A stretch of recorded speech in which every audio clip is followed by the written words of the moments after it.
Welcome to another video. Tonight we have 7 stories, from odd happenings at a food bank, cryptids on lonely back roads, deep sea stories, and more. I'd like to give a huge thank you to all the authors of these stories for allowing me to share them with all of you. If you have a story of your own, it can be sent to reddit.com/r/slumberreads. These videos do take me quite a bit of time to create, so if you're feeling generous, and if you feel this video is worth one, please be sure to drop a like rating. It helps the channel more than most think. Subscribing if you're new is also greatly appreciated. I'm trying to reach 100k before summer. We tell scary stories here all the time. With all of that out of the way, let's get into the stories. Enjoy the video, and as always, I hope you all have a great night.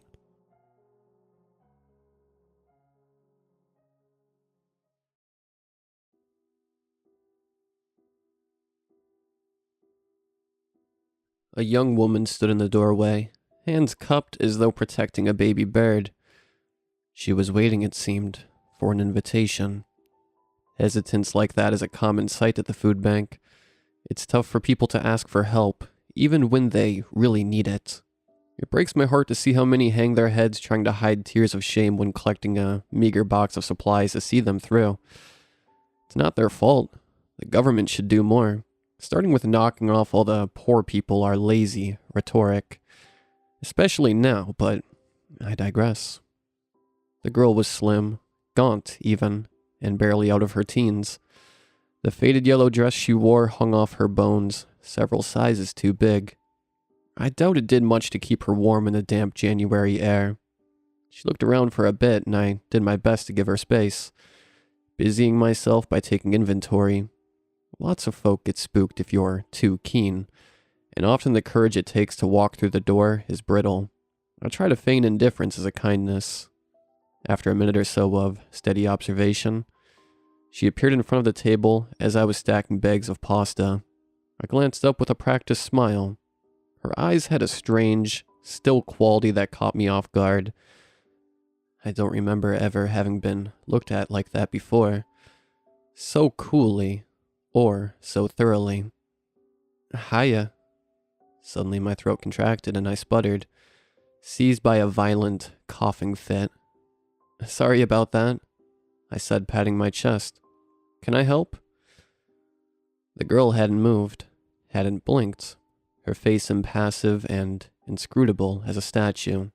She simply stood, boring into me with her flat, gray eyes. I'm not very good at silence, and to ease the discomfort, I fiddled with the string on my hoodie, trying to think of something to say. Thankfully, she spoke before I embarrassed myself by babbling. I have things to give, she said in a steady, measured tone. Great, I gushed. We are grateful for whatever you can spare. I gestured at the table of rice to my right and began to tell her which bits we were typically low on. Tea bags, mostly. Though stock cubes were always welcome. She raised a hand to stop me, and I did stop, compelled by her gesture. The way she moved was considered, commanding even. It was peculiar to see authority like that in someone so young. In many ways, she still looked like a child, playing dress-up in her mother's clothes. I offer this. She placed a small brass tin about the size of my fist on the table between us. I wasn't sure what to say. It was tiny, but I didn't want to seem ungrateful, and after all, every little really does help. Thank you, I said, trying to keep the disappointment from my face.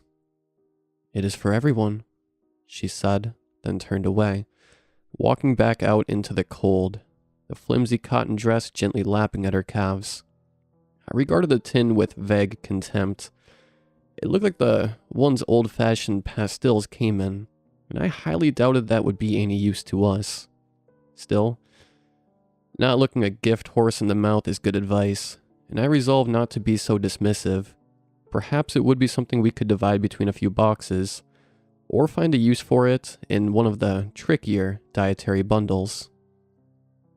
To say I was astonished when I twisted off the lid would be a phenomenal understatement. Inside the tin, on a layer of plush, sooty-looking fabric, sat a single sweet wrapped in bright purple foil. What the? I muttered, tilting it slightly in my hand, bemused. I screwed the lid back on and strode across the room, eager to share my peculiar experience with the other volunteers. "Mark, come see this," I called on my way over. Mark was the project lead who had recruited me, a perpetually cheerful man in glasses that always seemed to be trying to escape his face. He held them in place with a well-practiced forefinger, trotting to my side. "What you got, D?" I handed him the tin without a word. Alice's curiosity had piqued too, and she used the carton of UHT milk in her hand to nudge Mark slightly, angling for a better view. He frowned and turned the tin over, probably looking for an expiry date out of habit, and gave me an inquiring look. I just shrugged, telling him it was a donation from a walk-in, while Alice tutted and went back to her boxes, grumbling softly about people taking the piss. Twisting the lid off, just like I had, Mark brought it up to his face and sniffed at the shiny wrapper like a bespectacled truffle pig. The absurdity of the whole thing tickled me, and I let out a snort when I laughed, about to ask him what he thought we should do with it. The family sheepishly entered the hall, their confusion and worry drawing my attention enough that I abandoned Mark to his investigation and headed over to greet the newcomers with a welcoming smile. I wish I hadn't left him like that. If I'd have stayed, it might have worked out differently. We would probably have had a quick giggle and then chucked the wretched thing. It would have been just a fun, odd little story to tell each other. An inside joke about the weird woman and her tin. Now it's so much more. When I left that afternoon, I'd pretty much forgotten it. The day had been busy and my mind was already on tomorrow's supermarket delivery. I was completely ignorant of what was coming, of what I had done. When I went in the next day, Mark's car was parked outside. This wasn't unusual. Part of what made him great at the job was his commitment, and he often was the first one in and the last one out. It was strange that he hadn't heard me open the door, though. Normally I'm greeted by his terrible, if enthusiastic, singing, or at least the sound of him babbling about in one room or another before setting up. I figured he must have been in the loo or something, and set my stuff down, preparing for the day to start in earnest. After fiddling with my phone and tracking down the sign-in sheet, movement across the room caught my eye. I was hoping Mark had heard me come in and made me a cuppa, but there was no one there. He wasn't in the room, but something else was moving. A brassy glint danced on the floor, and a sharp whirring noise grew louder. The tin from the day before was spinning, as though someone had twirled it like a coin between the far tables. I frowned and watched it slow, eventually falling still with a hollow clink. "Mark?" I called. No reply came, and I felt silly for allowing a little prickle of fear to creep up my spine. He was probably just mucking about. I still don't know if the thought was genuine or a subconscious effort to soothe myself. "Mark, stop playing silly buggers and put the kettle on." There was a shuffling sound from the direction of the kitchen, and I let out the breath I didn't know I'd been holding. 10 minutes went by, then 15 and 20. Every so often I would find my eyes sliding back to the tin. I don't know what I expected from it, but my nerves were jangled, and I gave it a wide berth as I stomped to the kitchen, annoyed at Mark and myself in equal measure. It was empty, but the whole room was in disarray. Cupboard doors were open, coffee granules were spilled all over the countertop, sugar crunched underfoot. My irritation dissolved into worry, and I shouted for him again. "Mark, are you okay? Where are you?" Another clang came from the hall, and I headed back the way I came. There he was, finally. I was awash with relief. His back was turned, and he was hunched as though looking for something. I assumed he had dropped his glasses like always, and started to head over to help. Hey. I wanted to ask him what was going on, what had happened in the kitchen, but before I could get the words out, he stood and turned. My hand flew up to cover my mouth on instinct. The man in front of me was indisputably Mark. There could be no doubt. The clothes were the ones he'd been wearing the day before, but his face... There was something wrong with his face. At first, I thought he must have fallen and injured himself somehow. It was like I could only take in flashes of what I could see. Partial snapshots, like I couldn't process it all at once. His face looked raw, but it wasn't blood or bruising. The color was all wrong. His mouth was smeared with a deep plum stain, spreading out across his cheeks and chin. I reached a hand out to him, then faltered. The color wasn't on his skin. It was under it, and it was moving. I could see clearly now, thousands of tiny capillaries writhing around his lips, pulsing with every beat of his heart. My own hand hadn't moved, and I could feel the pressure of it, grinding flesh against teeth. It took all the strength I had to tear it away and speak. I'm going to call an ambulance. You'll be... The next part is a blur. I tried to reach my phone, worried he might be having an allergic reaction. I was scared. Not of him, but for him. I should never have turned my back. My head hit the back of a plastic chair as his weight slammed into me from behind. The impact turned my vision to static, and everything else was a tangle of limbs and agony. He grabbed me by the temples, kneeling on my thighs, fingers tangling in my hair, and lifted my head to his as I tried desperately to blink away the involuntary stream of tears. I could see him, not clearly but well enough as he loomed over me. The wine-colored threads had spread up the side of his nose, twisting the contours of his face into something monstrous. Their throbbing made me want to retch, and I clawed at his hands, struggling to free myself. Mark yanked my head back, making me yelp in pain, and pulled me closer. Close enough I could see his dilated pupils and smell the copper tang of his breath. The veins in his face were twitching as though they were alive, some distending to the point of bursting. A few at the corner of his mouth split, spilling thin blackberry liqueur down his chin. He tilted my head back, pulling at my hair, silent and merciless. Alice burst through the door with armfuls of shopping, walking straight into the chaos. For a second, we were all caught in dumb shock. Mark and I startled by the noise, and Alice trying to make sense of what she saw. It was enough for me, though.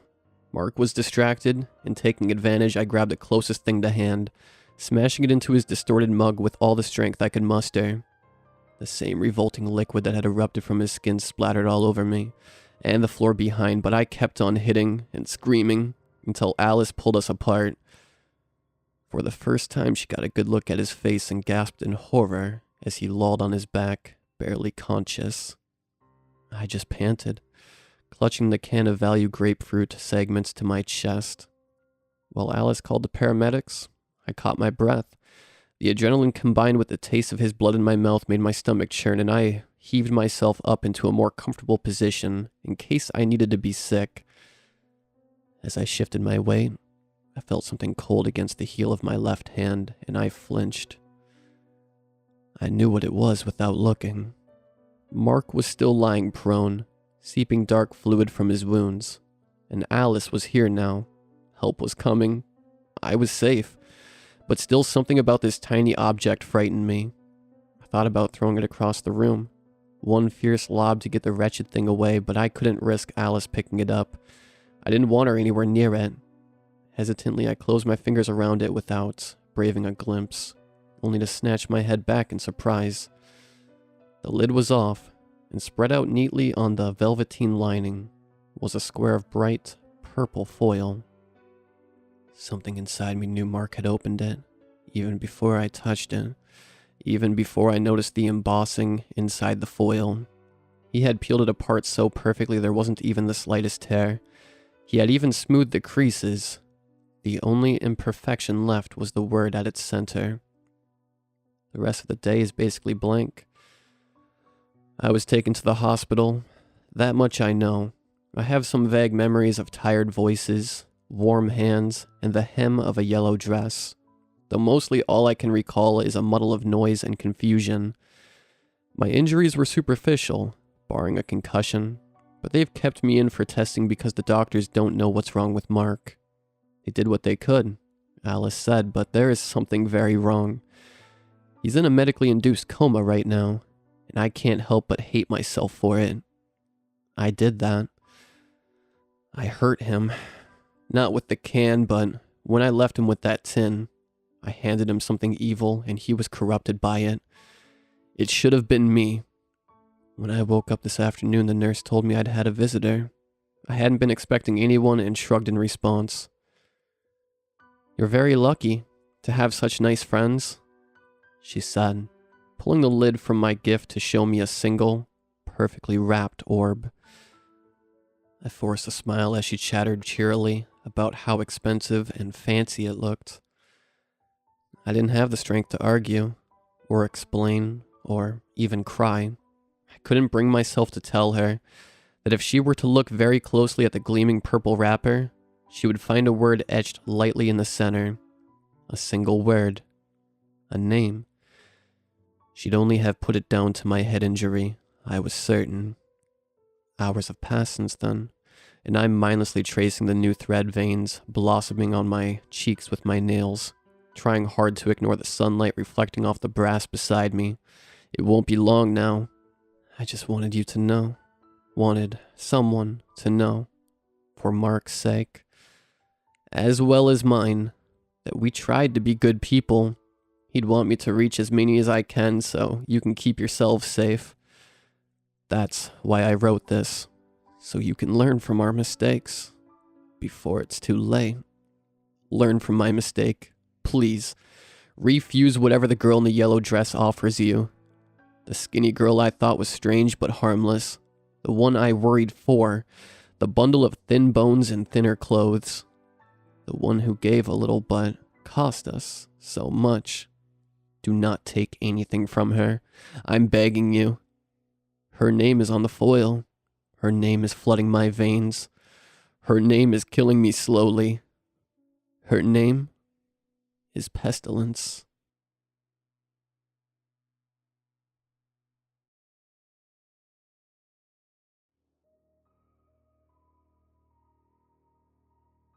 My dad went missing 4 months ago. At first, there was not the slightest bit of worry in my mind. It was Dad. Things like these weren't exactly unusual. Not with him. More often than not, he was simply unreachable. He would disappear for months at a time, with no phone number to call or address to visit. This was no different. I'd quickly changed my voicemail to a message indicating that no, I did not know where Dad was, after receiving multiple alarmed calls from his coworkers, who were not as laid back as I was on the matter. At some point, due to the constant inflow of calls, I had to turn off my phone. Clearly, even though I'd told him to stop, he shared my phone number to a bunch of random people again, telling them that if he was unavailable, I could be of help. I can't say I really had a good relationship with him. He was my janitor, but that was it. That might be why I wasn't concerned about his disappearance. More than just being used to it, I think I was relieved, in a way. I wouldn't have to deal with him for a few months. Wouldn't have to pretend to be interested in his crazy stories. If it wasn't for my mother, I would have just told him off. She was the only reason why I didn't cut ties altogether. So, he was gone. Great, right? Apart from dealing with a bunch of pesky phone calls, I would have peace and quiet for a few months. Fortunately, that was true for the most part. Until I received a text from my brother, Isaiah, 2 weeks ago. Found something. Might interest you. Meet at Dad's? I was puzzled. Maybe a bit intrigued. Mostly though, I wanted to know what was up. I called him. "What is it?" I asked, not bothering with the formalities. He stayed silent until he just said, sounding unusually quiet, "I think you're gonna have to see it for yourself." This was enough to convince me. "Okay, I'll see you there." I hung up. I guess I was mostly curious. I also knew that Isaiah wouldn't call me for no reason. If he thought I should see something, then I had to. He knew better than to bother me with banal things. I got on my bike and rode there. When I arrived, I noticed the front door was wide open. No trace of my brother or his bike. Strange. I approached the house. "Hello?" I called in. I was immediately hit by the stench of rotting food. Yuck. "I can see why you left the door open." I called in again jokingly. Isaiah emerged from one of the rooms down the hall. "You haven't seen the worst of it," he said. I set foot on the wooden floor despite the horrid smell. I knew my brother wanted to show me something, but I decided a little exploration wouldn't hurt anyone. I first entered the kitchen. The putrid smell of rotting food grabbed me by the throat. As I took a look around, I noticed the half-eaten sandwich on the table. Was Dad in a hurry when he left? Surely if he'd known he would be away for so long, he would have cleared out his perishables. I made a mental note of this, as I thought it might be interesting to discuss with my brother. In the meantime, we had to take care of this. "Hey," I said, loudly enough for my brother to hear. Whatever he was up to. "Should we clear out this food before it gets any worse?" I continued, grabbing a garbage bag, though I was reluctant to pick up the rotting items. "Yeah, sure. Come see this when you've finished." His voice resonated in the hallway. Great. I muttered before getting to it. Eventually, I filled the bag and opened the windows to let in some air. I don't think I actually wanted to help Dad out at the time. I just didn't want this foul smell clinging to my clothing. I took the trash out and finally joined my brother. I found him sitting on the floor of what might have been a bedroom, piles of paper scattered all around him. He was reading a journal, so focused on its contents that he hadn't even noticed me. "Dad's journal?" I asked, settling down next to him, while making sure I didn't accidentally crush one of the sheets of paper on the ground. He looked at me, startled. Yeah. Check this out," he said, passing the worn-out notebook to me. I flipped through the pages. At first, it wasn't anything new or particularly interesting. Discoveries he made throughout his career, blah, blah, blah. Then, Isaiah pointed me to a recent passage, dating from a month before his disappearance. I made a discovery. It read, "Now that was interesting. I'm sure you can guess what it was. I mean, haven't you read the title? My dad discovered immortality, but as I was about to discover, it wasn't all unicorns and rainbows and forever 25. No, because when you try to defy the laws of nature, nature strikes back. Let's just say it didn't miss my dad. Apparently, he had been working on it for years. A lifelong dream. A serum that would, when administered, freeze a person in time so they would not age or deteriorate. Simply be forever. Or at least until they were killed. Immortality is one thing. Invincibility is another. Eventually it worked. He had been testing on baby mice, and that day, they stopped growing. A week after he gave it to them, they still hadn't changed. Not noticeably so. Now that made my dad really, and I say really, ambitious. It had worked. He didn't bother to check on the mice more than he had to. He didn't bother to keep them alive long enough to observe the long-term effects. He was so content, so full of himself, and that blinded him. So, he moved on to human testing. That's when it backfired. Horribly. Technically, the testing shouldn't have been very conclusive as these people were adults, and watching an adult age is, well, a lengthy process. He simply told the subjects to come in for a monthly checkup, and to call him if anything went wrong. As you might expect, something went wrong. It hadn't even been 2 months when he got calls from the subjects, almost at the same time. They all complained about the same symptoms: fatigue, loss of strength, dry skin. My father told them to come in first thing in the morning, and when they did, they were worse. They weren't just rapidly aging, they were decaying. Now, after this, the details grew scarce. I think my dad was ashamed, and with good reason. I don't know exactly what happened, but it didn't end well for the test subjects. Their body decayed, but they stayed alive. And that was the worst part of it.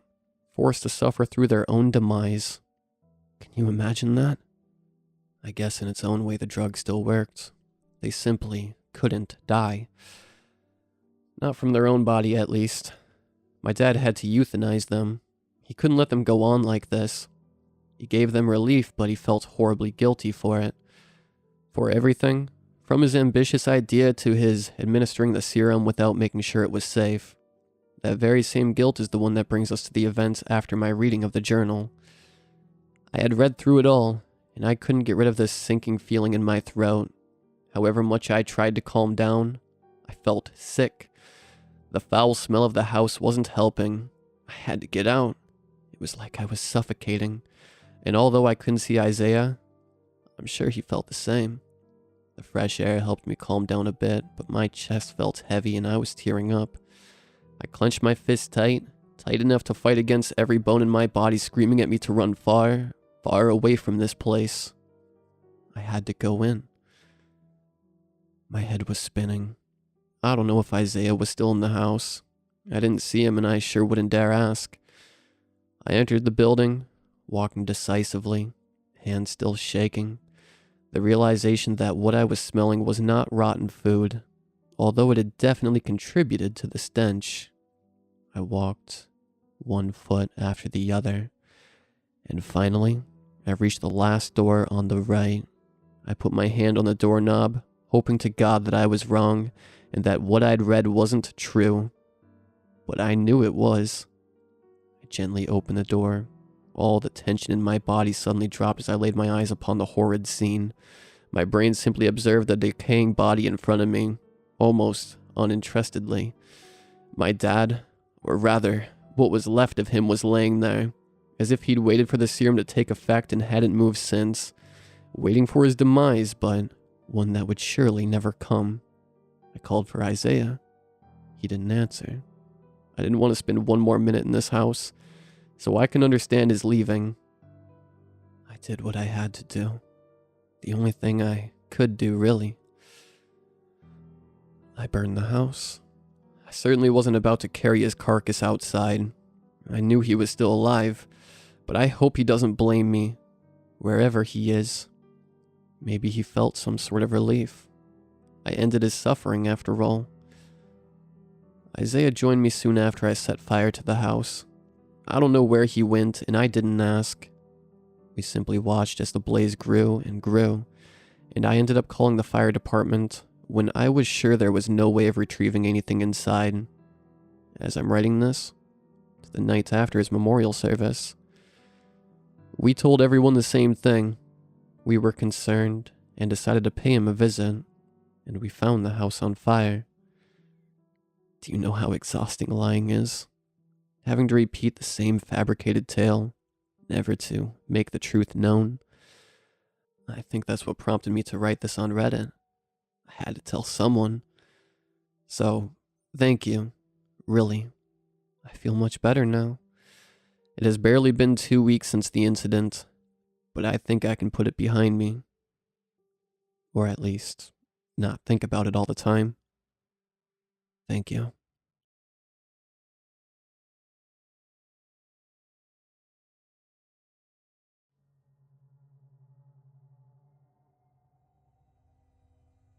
A lot of the time, I wondered why I got into this field. When you decide your passion is marine biology, you picture a lot of things. Grand discoveries, new species, exotic laboratories, and of course all the scientific praise that comes with it. But this? Stuck 4 kilometers below sea level is an apartment-sized tank. It's not exactly what I had in mind. Every day I stared out into the deep black nothingness so thick, it seemed almost like a sludge. The light didn't reach us, so sadly there wasn't much of a view. Down here, we were a part of a new exploration effort on behalf of the CSIRO, Expedition 142A, dubbed by most as the death drop due to the sheer cliff we were suspended on, 4 kilometers down in the newly discovered Akron Trench. Tethered to one of its outcrops, brand new advancements in technology gave us the opportunity to construct this thing. 80 square meters of reinforced titanium, fiberglass, and some other alloys I didn't really understand. Either way, it's designed to withstand upwards of 8,000 cubic meters of water pressure, and its anchors are drilled further down to keep it from swaying with the current. In truth, it's a pretty impressive construction, but you kind of lose sight of that when you spend so much time inside it with only 3 other people for company. Jones, Gabe, and McCoy, all from various researching backgrounds. We worked alternating shifts, and that meant 2 on the day shift, 2 on the night. It wasn't so bad. We switched people a lot so the different pairs didn't get too sick of each other. One of us took control of the drone. The other kept track of the audio waves. It had been part of our routine. Our repetitive routine. We'd only been down here 2 weeks, but had made at least a couple of interesting discoveries. Mapped a couple of brine pools, documented some new types of sea cucumber, and even one day found a crisp packet.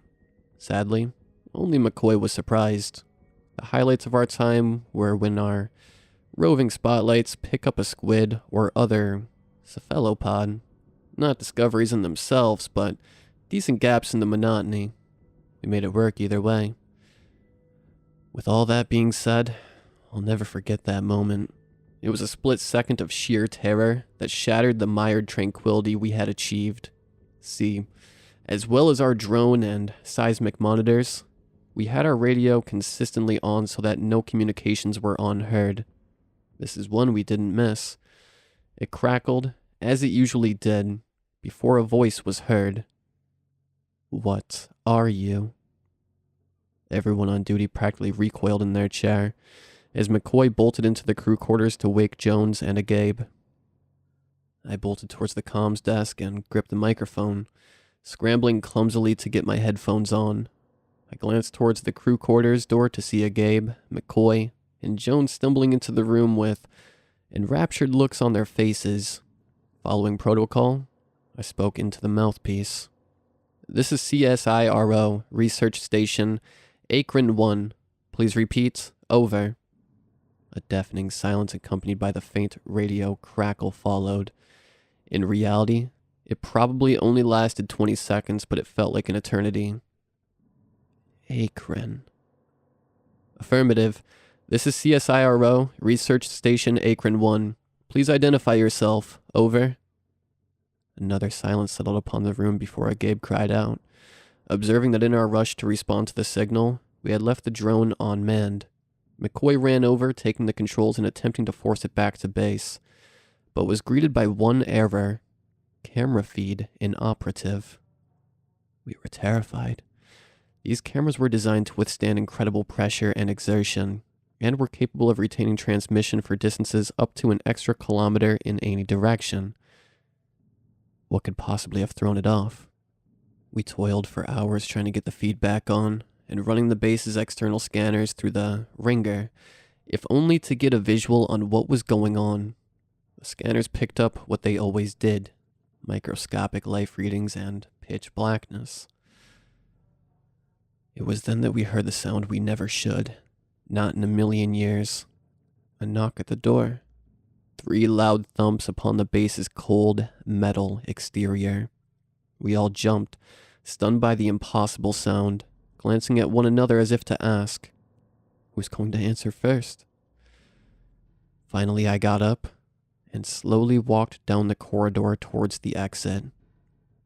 "Hello?" Even from the hall, I could hear the radio crackle to life once again. "Look." I pushed the latch aside and slid open the window cover, turning the exterior lights on as I did. I hurriedly called everyone over to see what I could see. The mangled wreck of our drone neatly placed on the edge of our outcrop. It sparked and flickered as its shattered hull flaked off into the endless dark. We all stared, slack-jawed, unable to comprehend what we saw. but Gabe slumped his back against the wall, sliding down to sit with a thud. He ran his hands across his head, sighing. Everyone else staggered back, panicked. It was time to get help. I ran to the radio, tuned it to the headquarters frequency, and immediately began the standard distress call. Mayday, Mayday. This is CSIRO Research Station Akron 1, requesting immediate evacuation. Repeat, immediate evacuation. Do you copy? Over. There was a pause. Akron 1, do you copy? The voice sounded familiar, but it was hard to make out through the static. Akron 1, do you copy? Over. Yes, we copy. Requesting immediate evacuation. An environmental hazard has destroyed our drone. Over. Destroyed our drone? The voice crackled back. Headquarters, please repeat. Over. I responded. Akron 1, replied the voice. My eyes widened as my grip loosened on the mouthpiece, and I realized the horrible truth. It was my voice, my own voice speaking back to me from the other end of the radio. Akron 1, drone, destroyed our drone. Another pause as we huddled around the radio with breath bated. You should not have come so deep. The base shuddered, almost swaying on its axis, sending equipment flying across the room as we tried as hard as we could to stay on our feet. Eventually, we were all flung to the floor, trembling and terrified, too weak to stand when everything went quiet. Was it over? I remember getting ready to breathe a sigh of relief before the lights went out. Though we always claimed to be rational scientists, unafraid of the unknown, we screamed. We had to. We didn't know what else to do. Moments later, there was once again light in the room, but it hadn't come from any of the fluorescents. It was a blinding emerald sheen, and in the moment, I expected some immense serpentine leviathan, a great monster to swallow us up, despite how many times I told myself that was ridiculous. What I saw beyond any of our understanding. It was a man, or at least it had the shape of one.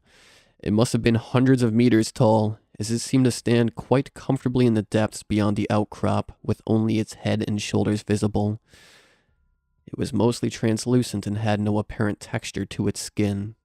It was like an immense, glowing phantom. The radio flickered to life again. Do not return. It lifted its mighty webbed humanoid hand, placing it gently on the outcrop with a startling crash, sending piles of rocks hurtling back into the abyss. Steadying itself, it grabbed the entire base with ease, obscuring our view with its titanic palm. And that is the last I remember. The next point in my memory was us waking up in the wreckage of Akron 1 on the shores of Tasmania. Puzzled locals asked us questions we could not answer. The shock was too great, and our confusion surpassed it. Once we got back to headquarters, our superiors asked us innumerable questions. What was it? What happened? Where did it come from? Why didn't you detect it? The truth is, we had no idea, and as men who had dedicated their lives to science and marine exploration, we felt embarrassment and confusion. After that incident, it didn't take me long to leave the organization. I just couldn't take the prospect of being down there again. I don't know if what we encountered was benevolent, or divine, or any other number of things. Those that went back to the site to check found nothing but wreckage, and the outcrop we were positioned on had been crushed into rubble. I know now, for a fact, that it is not us that are studying the oceans. The oceans are studying us.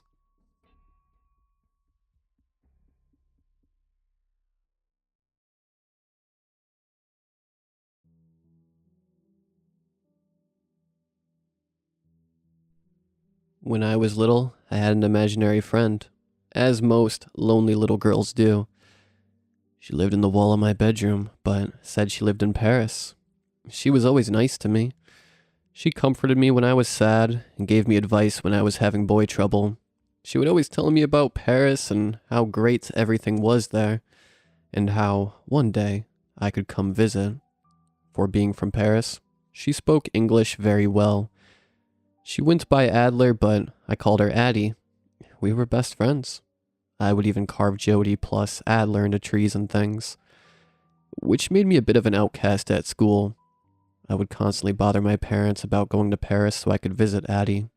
My mom and I were talking about it a while ago, and she mentioned how it would always creep her out how every day I'd seem to know more about Paris, but she never saw me with any books on the subject.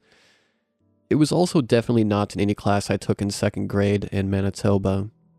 The reminder of Addie also brought back memories of the other one that would visit me. I would only ever call him the other one. He lived in my wardrobe. Unlike Addie, he never spoke to me. He just looked out at me from the wardrobe. I never saw him, never really knew what he looked like, but I always knew when he was there. He carried with him an aura of dread and stench of rotten meat.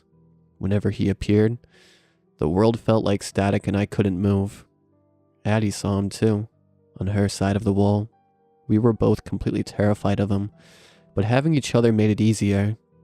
She was a mother figure to me, when my real mother would never indulge in my childish fears. She always tried to be strong for me. Although one day, 3 days after my 8th birthday, she saw what he looked like. I asked many times, but she would never tell me. Every day after Addie saw him, she would get sadder and sadder. Addie told me that my loneliness is what drew the other one to me. I thought that as long as I had Addie, I would be safe. But Addie said she would have to leave me soon. After a lot of nagging, I got her to tell me why. She said that once she saw the other one, she only had 10 days left, and then she had to go away. She never elaborated further than that, and we counted down every remaining day. The last day was hard. I cried a lot. Addie made me promise to make lots of friends and create a life for myself in which I would never be lonely again. Then, she was gone. I spent years fulfilling that promise. I made lots of friends, got a good job, and even got married to a man named Taylor Adler of all things. I used to think that's why she chose that name, as a way to guide me to my better life. I even carved Jody plus Adler into one more tree. Before long, the other one was a distant memory. But life happens and things didn't quite turn out as I hoped.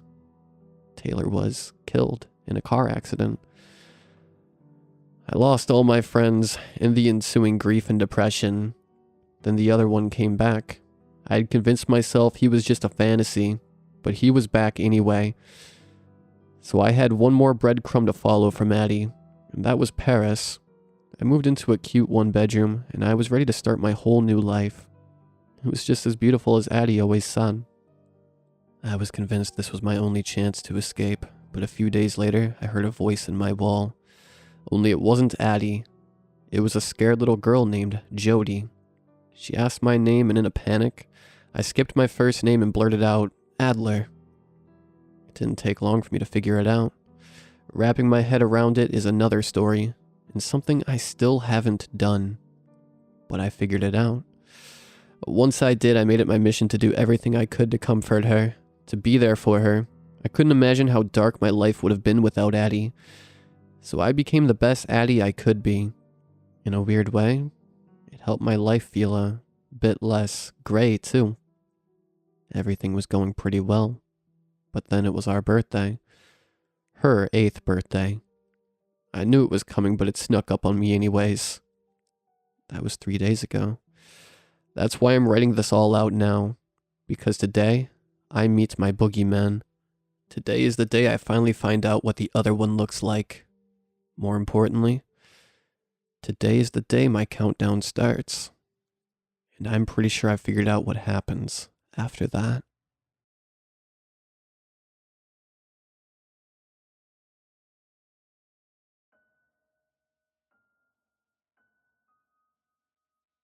The call came in the late evening. The orange in the sky had left and all the animals had burrowed away, anticipating the storm heading north. I was on the outskirts of Cadence, eating a Milky Way and watching the stars disappear behind the clouds. The cruiser's phone rang and dispatch notified me a man had wrecked on Route 16. heading south to Lilac. What happened was the storm had covered the road, which is normally empty at night. Cadence is a small town and Lilac is even smaller. The only people that drive down Route 16 are the farmers needing groceries, and they're never out that late. I figured the wreck was an outsider, somebody who didn't know the roads tend to be unsalted since the town saves money by giving that job to the sun. Dispatch told me a tow was on the way, but it would be at least an hour. The guy would feel safer with the cops there. But small towns have small forces, and it was my night on patrol. I'd have to do. I finished my Milky Way and drove off. Minutes on the road and the white winds already pushed past the car. The dashboard said 45, but the winds made me feel like I pushed 70. I worried I would miss the wreck, that the winds might actually make me a new victim. But in the distance I saw the red brakes, then the black of a sedan. I flipped on my lights, parked 10 feet away, wishing I had remembered my snow hat. I didn't bother getting my clipboard, just my flashlight. Though even that felt useless against the constant white. The wreck was, as I suspected, slid off the road to a nearby ditch, one lower than your average curb. Even without the ice, backing up would have been an act of God. As I approached, I nearly slipped myself, had to catch myself on nothing. The front of the sedan was caked in snow deep in the ditch, but the driver's side door was ajar. I stepped down into the ditch, pulled the door open more. The car was running, but not the heat. My flashlight revealed an empty car. I turned, looked around the streets and nearby cornfields painted red and blue by the cruiser lights. Where was the man? I walked around the car, inspected the underside. Nothing. I popped the trunk. Empty. Back on the street, I looked over the car again. Something about it was off. Beyond the mystery of the missing man. What it was, I couldn't put my finger on, but despite the clear nosedive into snow, the sedan was clean, almost immaculate. I took another look and realized there was no license plate, not even a temporary one. Hello? I asked the cold world. Only the wind replied. Back in the cruiser, I was thinking of where the man went, letting the heat blast against my face. He could have gone south, taken the chance with the storm towards Lilac. Anybody, outsider or not, would have known that was suicide, though. And the cornfields nearby, maybe he ran into those, hoped he'd find a warm farmhouse. I was about to call it in, put a lookout for a guy trying to survive the snowstorm on foot, when I heard it. A dog barking. It was by the wreck, and then came another sound, though I couldn't make it out inside the cruiser. Outside, the wind bared its teeth on me, howled its demand to go away, but underneath was the dog's barking. Barking, then gone. A man's voice asked, "Is everything all right?" The dog started barking again. One of the farmers must have heard the wreck, came to investigate. I started towards the wreck, telling the farmer that it was under control. Except, what was a farmer doing out on this storm? Halfway there, I stopped, realizing that nothing was making sense. The missing guy, an unknown car, and now this. I saw a canine shape move into view from behind the car. The dog. It hadn't stopped barking and I worried it would come at me. That things might get dicey out here. The other officers had a running gag that out here the local dogs never liked pigs. But this one stayed put. Barking. Until it wasn't, and the man was asking me if everything was okay again. The question hung in the air. Something churned in my stomach. The dog resumed its barking for a few seconds. Stopped. And the man asked the same question for the third time. And it hit me. The barking. The man's voice. It came from the same place. I shone my flashlight at the dog and felt the blood grip my face. It was no dog. A humanoid shape, blasted into obscurity by the winter veil, looked up at me. Is everything all right? It started running, crawling towards me. Before I realized what was happening, there was a gunshot and I was standing in the snowstorm looking down at the body of a man. I held my breath as I waited for the snow to turn red, let the wind bite my nose, frost my unblinking eyes. But the blood never ran, and what happened instead was the thing shuddered, and he started gagging. The bullet was spit out. I ran to the cruiser to drive away. There was no other option. I slammed the car door, cranked the key. The car rumbled in disagreement, wouldn't start. In my head I was screaming with the wind, wondering how hard you need to palm slam a wheel to fuel a car with desperation. Barking interrupted my thoughts. I started to blubber to myself. All those years wanting to be a cop suddenly going out my ears, melting to the floor. A hand smacked onto the window and I screamed. I slammed the car wheel harder, turned the key enough to snap it. From outside, the thing asked me if everything was okay. I just kept screaming. The car suddenly started. Foot down, reverse, brake, foot down, going, leaving whatever the hell that was behind. And while the snow blew past, while I tried to stop myself from blubber breathing, I wondered what all had just happened. What had I wandered into? Things like that don't ever have answers. Just more questions. I just started asking why? The word was on my lips when the car started to swerve, and in that moment I did everything wrong. Forgot all my training in the frenzy. The cruiser flipped on its side and I was lucky to not be crushed. I was crawling out of the window when two headlights cut through the snow right at me. The next thing I saw was a large man getting out of a truck. It was the tow. He was rushing over to me, asking me if I was okay. All I could do was mumble. He helped me to my feet, walked me over to the truck. My head was turned behind us the entire time, waiting to see that naked figure walking down the road. The inside of the truck smelled like sweat, and to this day I remember it. He was on the street, me in the truck, and he was asking me details, where I had to be and that he was sent out for another. And had I been the officer they sent out, I couldn't answer him. It felt unreal, and when I looked out the windshield to the cold forever, I saw an outline and began to cough, to gag. I heard the trucker ask what the hell was going on, and then he was walking towards it. I got out, told him to stay away, ran to him to shake his shoulders, except I didn't. That wreck I had, it numbed me, so I just stood there, mouthing words and shaking my head no to the trucker's back. And then it happened. The thing was in the air, then on the trucker, and that blood that was supposed to come earlier at the gunshot must have just jumped through time because a shower burst from the trucker. There was a scream and all I saw was a cloud of red. I opened my mouth to scream but kept coughing. In the movies, the monster realizes it's been seen, looks up from the fresh kill and starts gibbering towards the new meats. But the thing never moved from that trucker's body, and I knew it was just going to finish eating him, or God knows what else. So like a coward, I got into the truck. Out my shaking hands on the wheel hit the gas. I didn't even run over the thing, just rushed past it, not letting myself look over, for fear the thing would be looking at me, for fear the trucker would be. I drove all the way to Lilac. I fell out of the truck into the snow-covered parking lot of a Dollar General. In dreams, I still see that store, and at the counter is the trucker, his blood coursing down onto the conveyor belt. He's mouthing something I can't hear. Sometimes he's barking instead. I never look outside to the parking lot to see if the thing's out there. The next morning, I called in my resignation. When they asked why, I just hung up.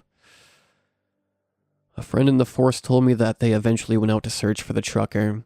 Since his wife called terrified, he met an unseen fate in the storm. They never found him. I remember laughing at the news, though I couldn't tell you why. In the coming days, they tried pulling me in for a statement. Answer why the guy's truck sat battery dead at a Dollar General. But I was heading south to somewhere, anywhere the snow avoided. I expected to be chased, either by my old colleagues or that thing. Somehow, but it never happened. Since then, I've read up on what it could be, dug up the past to figure out my present. If you ask me, I still couldn't tell you what I saw, but I remember the old stories my father used to talk about, of bandits on the roads, how these bandits would stage fake accidents, take advantage of the kindness of others, how that still happened to this very day. Except instead of men in cowboy hats, they're entire groups. A strength in numbers thing, I guess, but I'm told it's rare. And at first, that explanation didn't quite fit.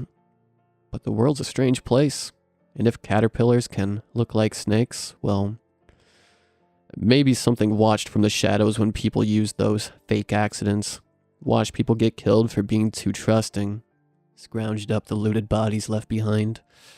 And when those old-time highwaymen stopped their trade, there was a dwindling of fresh prey. Evolution. Does it explain it? I don't know. But it's the best I've got when I look up at the night sky. I haven't had a Milky Way in years. But that doesn't make up for what I did. Maybe one day I'll go back, stand in the snowstorm by a mysterious car, do what I should have done back then. Maybe the storm will die down and the thing's face will be revealed. And maybe I'll look into the stolen eyes of the trucker and whisper I'm sorry.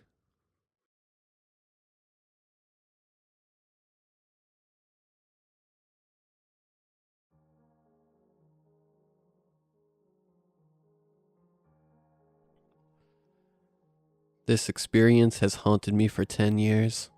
Even after all these years, I think about it. I wonder if anyone ever experienced something like this. All names in this story will be changed, if any names are mentioned.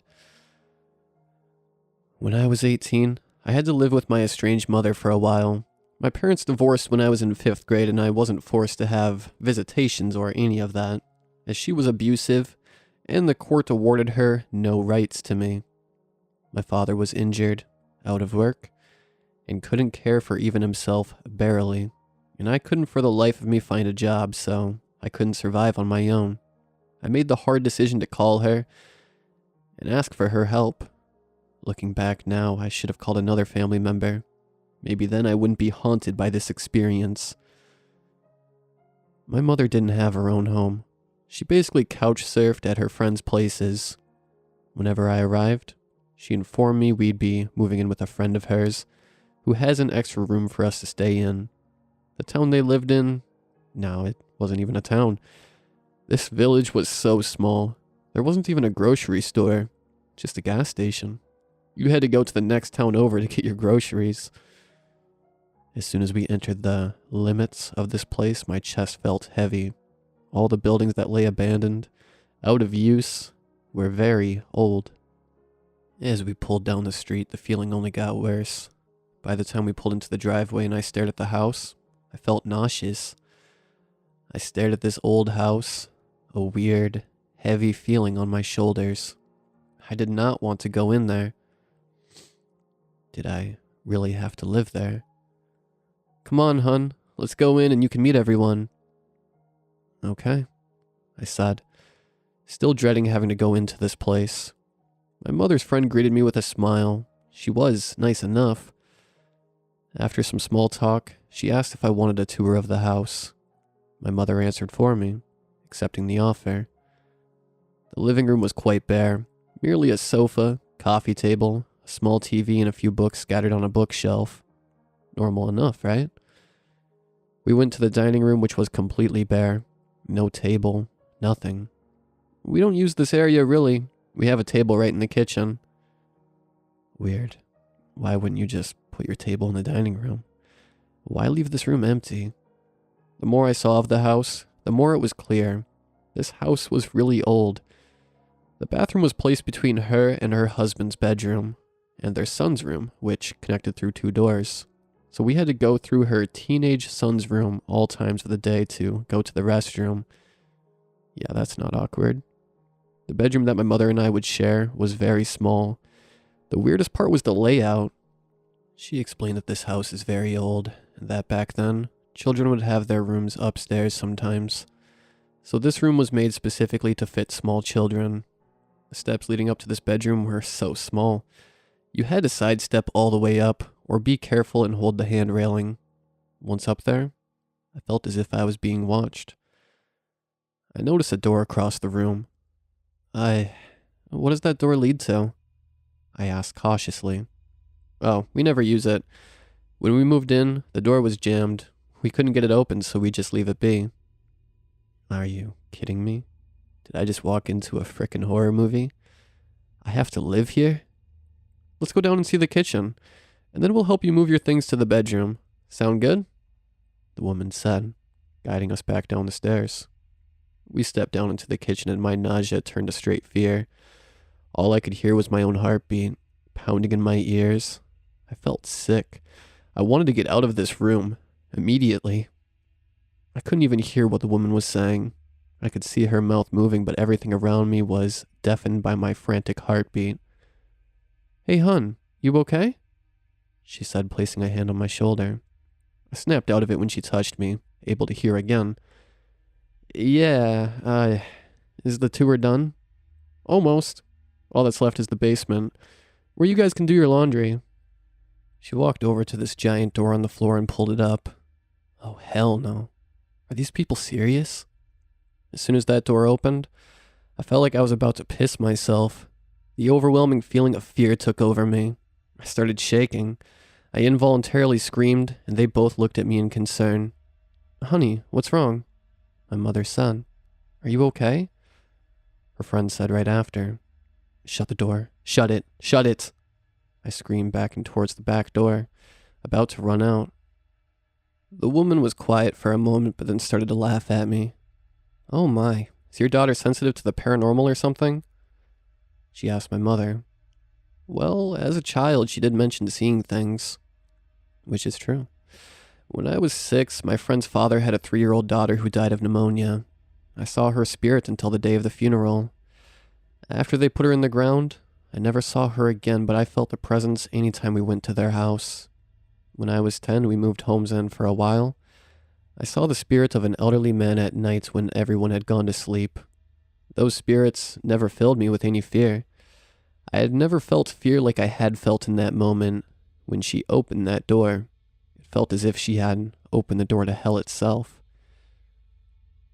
They guided me to the living room, after closing and locking the basement door. So, this house is haunted? Which obviously you can feel. You asked about the door upstairs and you panicked when I opened the basement door. Just great. My mother moved us into a fucking haunted house. So, as we know of, there are 3 spirits here. 2 children and a man. The children, as you guessed, lived in the bedroom upstairs. The man, we aren't sure where he's from. His energy is different from the kids, so, from what we can tell, the children generally stay upstairs. The man stays in the basement. A friend of mine who is sensitive to spirits, she didn't want to go even into the basement. She said the man has an angry energy. But we've honestly never noticed any energy here. Neither has our son. Our daughter did when she lived here. She moved out when she was 16. Oh, this just keeps getting better and better.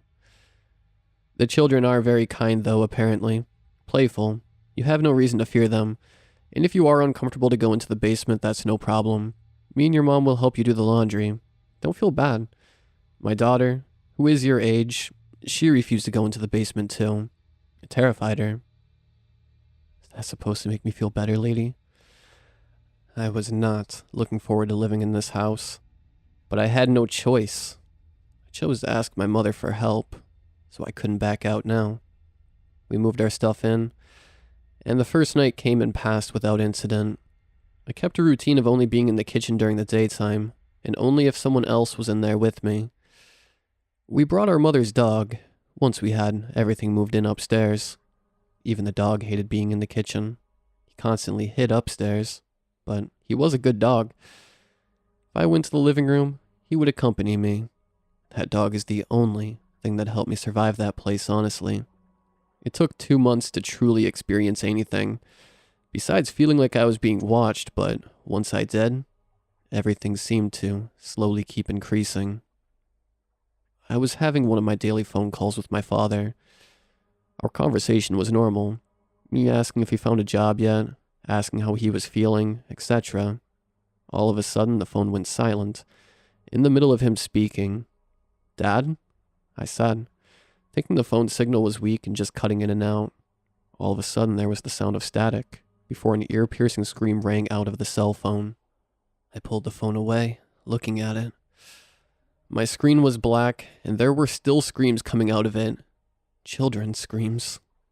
All of a sudden, it stopped, and I heard my father's voice again. "Sweetheart, are you there?" "Dad?"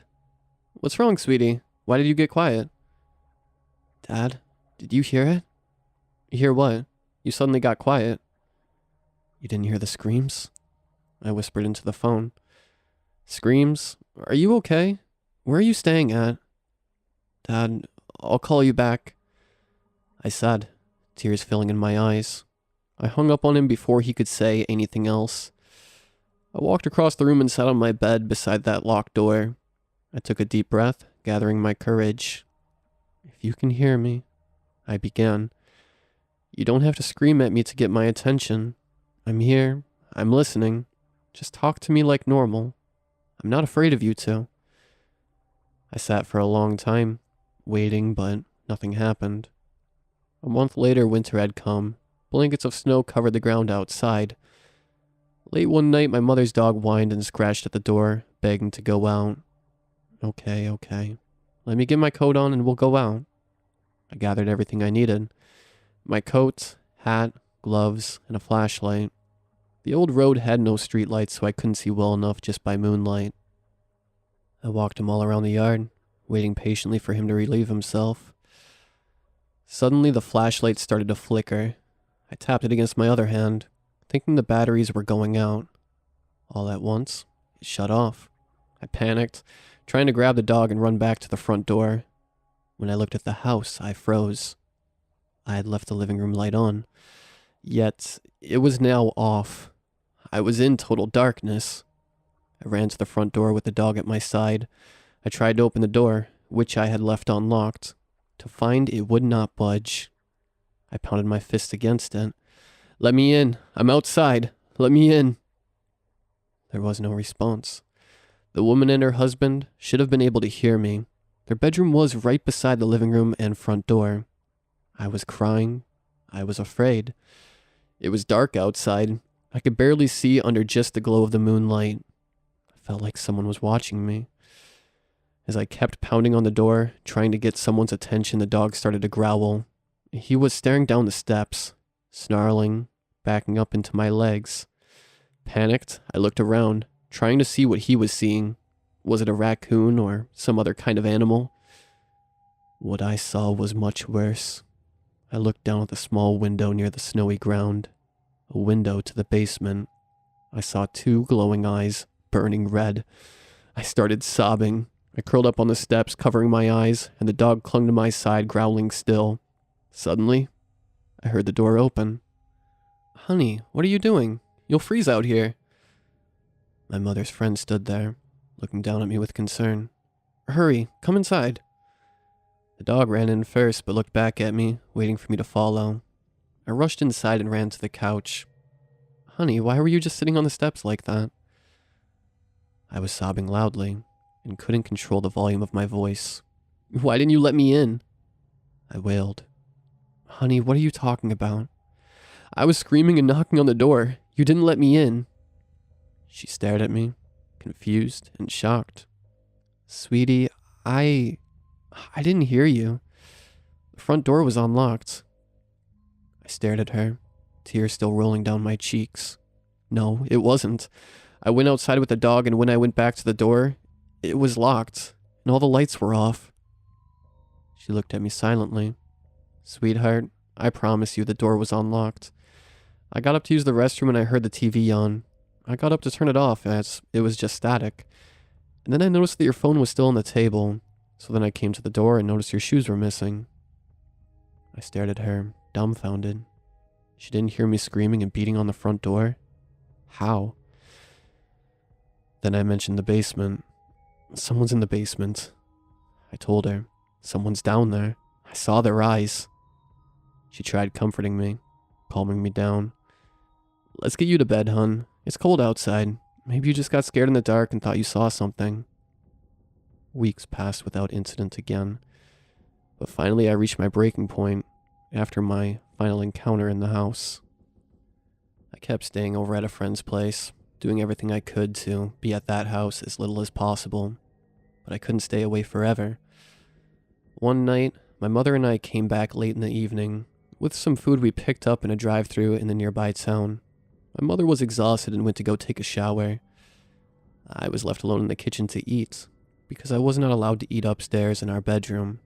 I could already feel the heaviness in my chest rising up. My four-legged protector rushed to my side. That sweet dog ran down the stairs and came to lay on my feet. I put in headphones and blasted music, chewing as quickly as I could without choking, so that I could finish and go upstairs. As I was staring down at my phone, I thought I saw something move at the corner of my eye. When I looked up, I was shocked. Straight across from the table was the kitchen sink, with a dish strainer right beside it. If you have a dish strainer, you know how they look. A plate can't just fall out of it easily.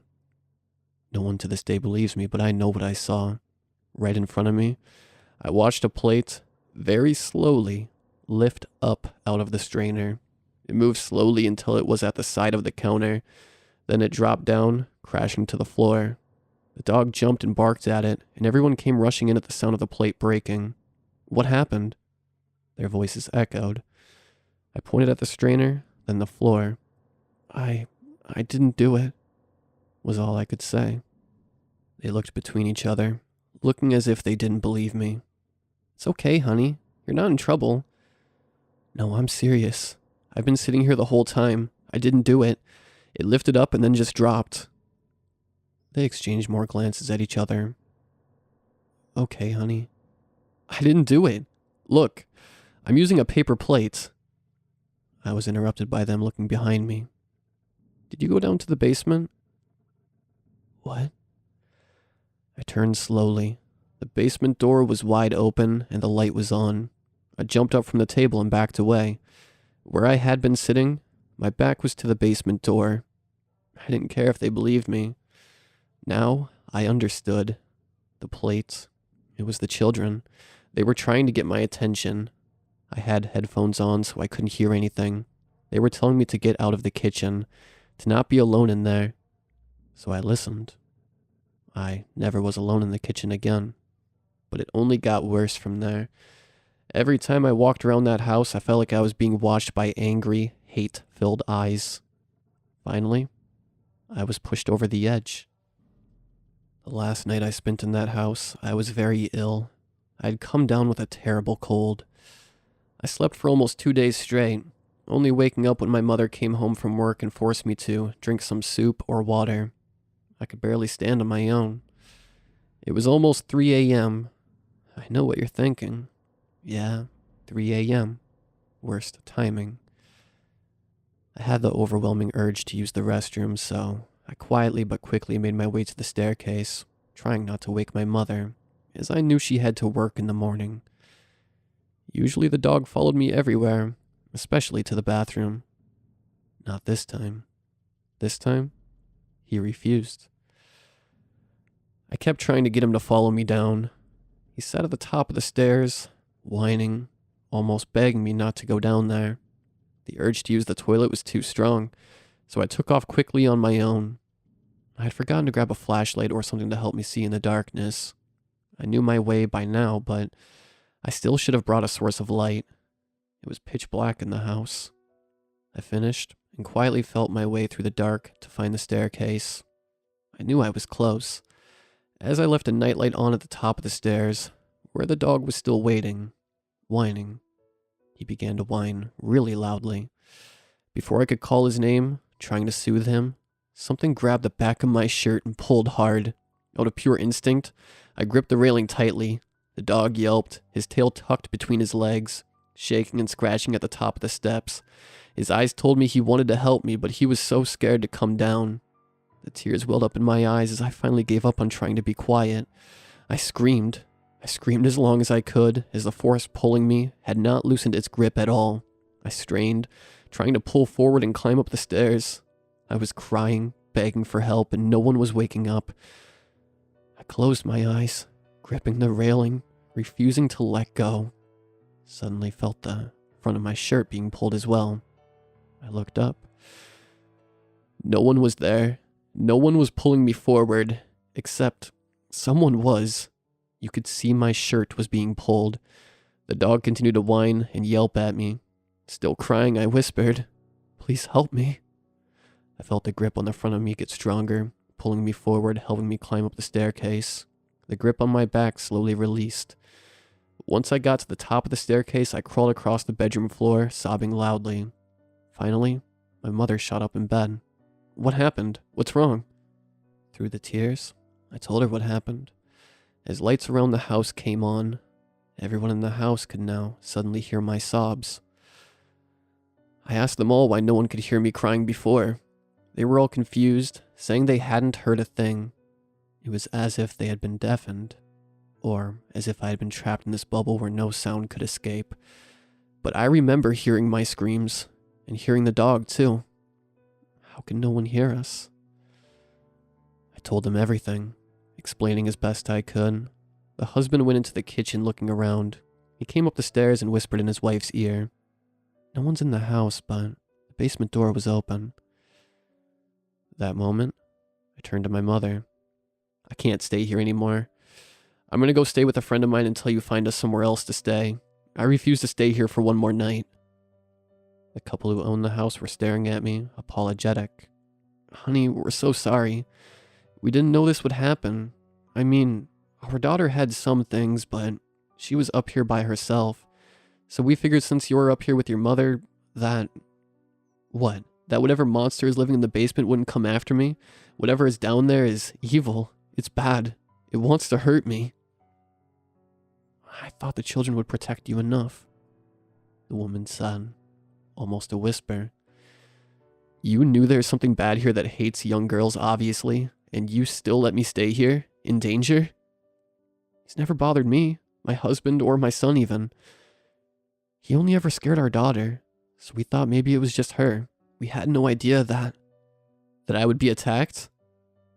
Sweetie, we're so sorry. I didn't say another word after that. Everyone went back to bed, except me. I sat awake, holding the dog in my arms, waiting for the sun to rise. The next day, I called my friend who immediately agreed to let me move in for a while. I packed my belongings quickly and loaded them into her mother's van. Within a few months, I was back to living with my father again, in another state, far away from that house. The last time I ever heard about that house was a story about how there was a major gas leak inside that could have killed everyone. They weren't home at the time. When they unlocked the door, they smelled gas. They called 911, who sent someone out.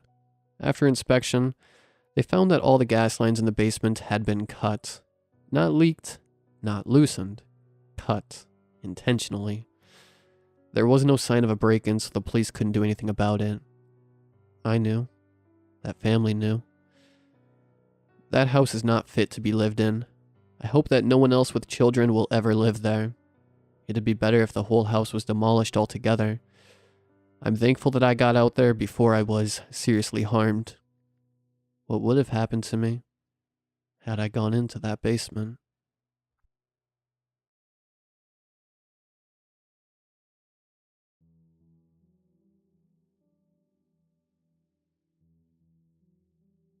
I'm an oceanographer. Ever since my family started bringing me to the beach when I was young, I was fascinated by the sea. But fascination turned into something else when I was hired to work in an underwater sea lab in the Baltic. My name is Will. I had recently graduated with a degree in marine biology, and I was looking to start my career. I had always thought that the only underwater research lab had been off the coast of Florida, the Aquarius Reef Base, but here I was staring at an application to work on another sea lab across the world. I chalked my lack of knowledge up to my own incompetence, and applied for the job. It wasn't long before I got a reply. A sophisticated man with a German accent spoke with me about my education and all the other regular things that you would hear in a job interview. But at the end of the conversation, things started to get a little weird. Are you in any way afraid of any sea life, like sharks, for example? Asked Bertram, the German interviewer. I have a healthy fear of ocean predators, I said, but I don't mind swimming with them. They mostly aren't interested in humans. Good to hear, he said. I completely agree. The job will involve some diving in some deeper waters, and this can make some people uneasy. To my surprise, I was hired. I boarded a plane and ended up in Rostock, a medium-sized German port city. I made my way over to the port itself, where I was to meet with the team and start traveling to my new home under the sea. I had read the documents they had sent over to familiarize myself with the underwater environment. I had noticed, however, that there were no bathrooms, and this seemed a little strange. I assumed that I probably would just go in the ocean. I had been peeing in the ocean since I was a kid, but I had never gone number 2. I laughed to myself as I thought of how silly it was that I was dwelling on such a triviality. When I arrived on the dock, there was Bertram. I recognized him from the video conference we'd had before. He was taller than I had figured. Next to him stood another, tall, skinny man. Ah, speak of the devil, Bertram said as I approached. His accent made me chuckle to myself, but his grammar and diction were very good nonetheless. Will, I would like you to meet Derek, our colleague. Derek also seemed very polite, and his English was excellent. We have a team of French, German, and English speakers. We mostly speak English, but you will have to forgive us if occasionally we start ranting in our native tongues together, said Bertram. At that, Derek mumbled something in German, and they both laughed. We hitched a ride on another vessel out towards the east. After about an hour, I saw a little ship. This is the Hoffnung, said Bertram. Our humble ship. The ship was small and rusty. It looked like it had seen better days. Something seemed off. The facility underwater was much too advanced to be paired with such a beat-up looking ship. We geared up for the dive. As far as depth is concerned, the Baltic is pretty shallow, yet I was surprised to hear that we would be diving down to a depth of 65 meters. The deepest I had ever gone was 30, and going 65 didn't help my growing anxiety. Don't worry, it is a one-way trip, so it isn't very dangerous. You don't have to worry about the bends. I remembered how cool it was that the underwater facility used ambient pressure and a moon pool. The entire facility was pressurized. It was still too deep for humans to live at, the pressure between 7 and 8 atmospheres. Though humans can free dive quite deep, they cannot live in such crushing pressures for extended periods of time. 3 atmospheres was what the facility was pressurized to. Still, the time saved not having to go back and forth between sea level and 7 atmospheres made this facility useful for studying the seabed. We have all heard how we know less about our oceans than outer space. This was what fascinated me so much about the sea. The beginning of the descent was uneventful. Things started to become darker as less light was able to penetrate the depths. When we reached 40 meters, it felt like I was entering another world. It was surreal. I had never been this deep before, and I remember my diving instructor mentioning how dangerous it was. People were said to fall into a trance. As we continued to descend into the misty depths, a building appeared. It was taller than I had expected, spanning at least 3 stories upward. Certainly this was not the facility that I had read about. Soon enough, however, I saw the moon pool. It was a particular thing to emerge from the ocean into an indoor swimming pool, and we all treaded water for a minute. Bertram and Derek turned and smiled at me. I couldn't help but smile back. It was just so badass. I felt like I was in some kind of sci-fi movie. The room we were in was pressurized higher than the rest of the facility, and we made our way into a desperization chamber after removing our gear. Watch your arm, said Derek as I clumsily walked into a loose panel. It grazed my skin a little.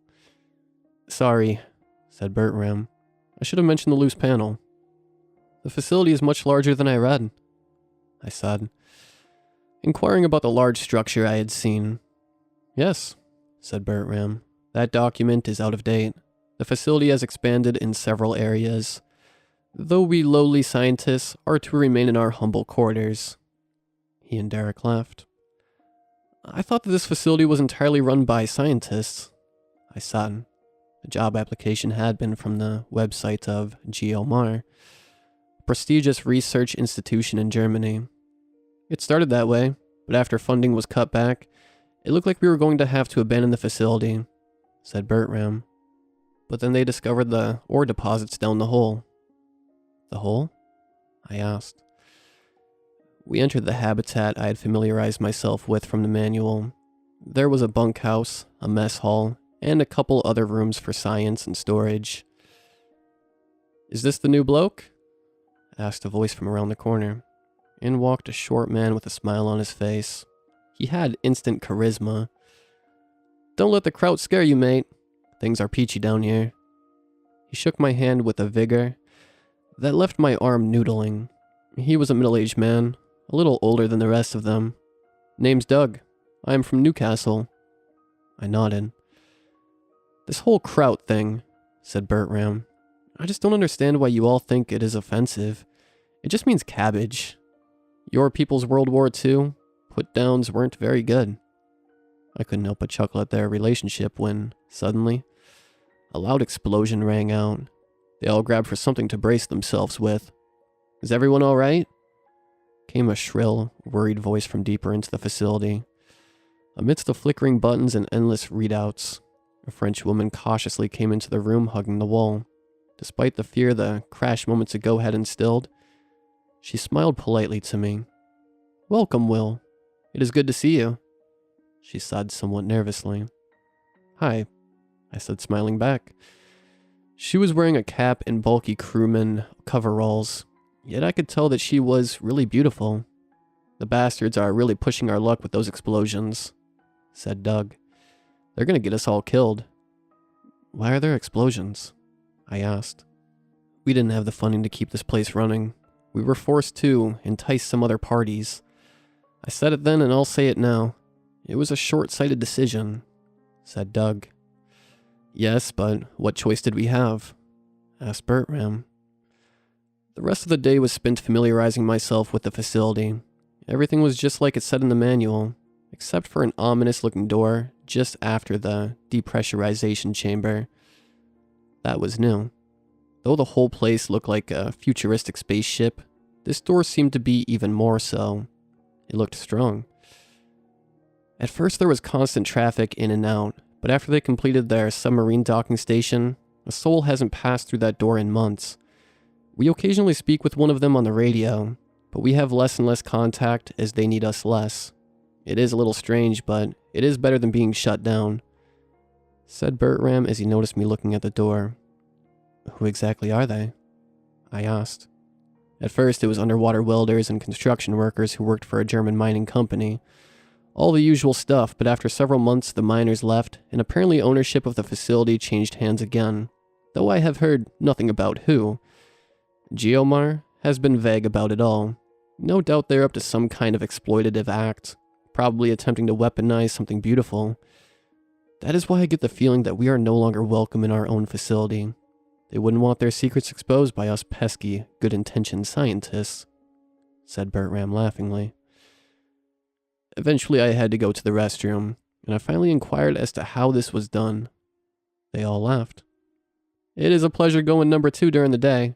The fish can get quite frisky, said Doug. Manon rolled her eyes, smiling. The fish sometimes eat your waist, she said. Don't let Douglas scare you. They are just fish. There's a dome several meters out from the moon pool where you can hang out and do your business. But you won't catch me going out there in the dark, said Doug.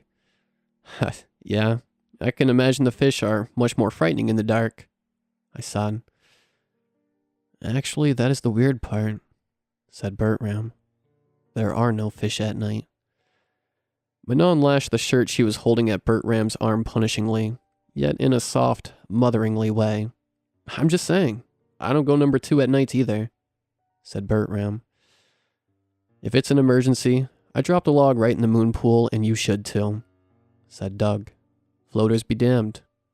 That's disgusting, said Manon. Why do the fish only come at night? I asked. We aren't sure. Derek thinks it has something to do with their body chemistry. Their noradrenaline levels start to spike as the light stops shining through.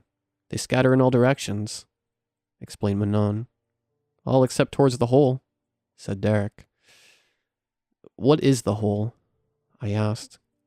It's the 20-meter wide hole in the bottom of the ocean out the moon pool to the east. It is hard to miss. We stay away from there, said Derek. I made a point to do my business during the daylight and was alarmed and amused by the amount of fish it attracted. I swam out to the dome, and soon several fish began to investigate me. I looked around in the area and saw the massive hole to the east. I could see that the facility must have been built to study the hole. It was starting to get a little darker, and I was ready to swim back to the moon pool when I noticed a small submersible ascending out of the hole. The submersible propelled itself towards the large 3-story complex attached to our habitat. A hatch opened, and the submersible ascended up into the hatch. My imagination ran wild as to what this mysterious other faction was up to behind that hatch. As weird as it all was, after several days I had fallen into a rhythm and everything became normal. I would gather samples and document the wildlife by day, and study my findings, as well as talk to my colleagues at night. Occasionally there would be an explosion, and, like clockwork, a submersible or two would ascend from the hole at sunset. Sunset became a time of caution, I noticed. The fish would remain until it was dark, but almost in a flash, they all knew to disappear as the last sun rays left. It was part of a fascinating cycle. I'd seen things like this in nature before, like when bats all fly out of a cave at the same time, or birds migrating for winter, but this was different. There was a desperation about it. For the fish, it was more of a desperate scramble. I quickly understood why Doug wouldn't go number 2 at the dome after dark. I found out that none of them did.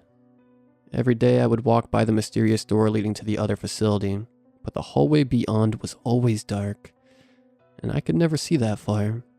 It was unnerving. On top of that, there were no portholes or windows of any kind to look into from the outside. Only the submersibles at sunrise and at sunset. One day I joked, "Maybe one of us should try to swim up the hatch one time," I said. The mood in the room became very tense. It wasn't long before Manon burst into tears. I didn't understand. "I'm sorry," I said. "It's okay, mate. It's not your fault," said Doug as he went to console Manon. I tried to look at Bert Ram, who usually explained things to me when I was baffled, but his eyes remained fixed on his breakfast. I looked at Derek. "It's time Will knows about Javier," said Derek. Nobody said a word. All that could be heard was Manon sobbing. "Who's Javier?"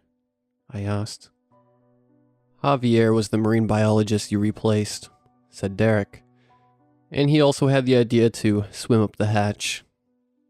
We were informed that he was dead over a week later. The bastards," said Doug.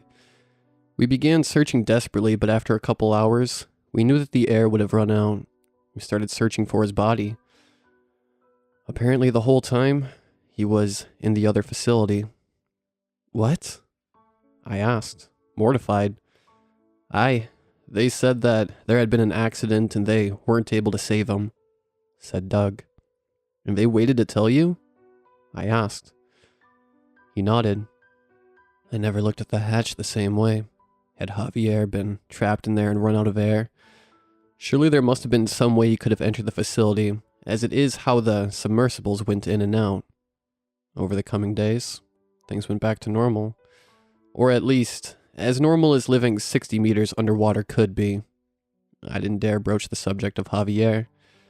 I just kept my head down and did my work.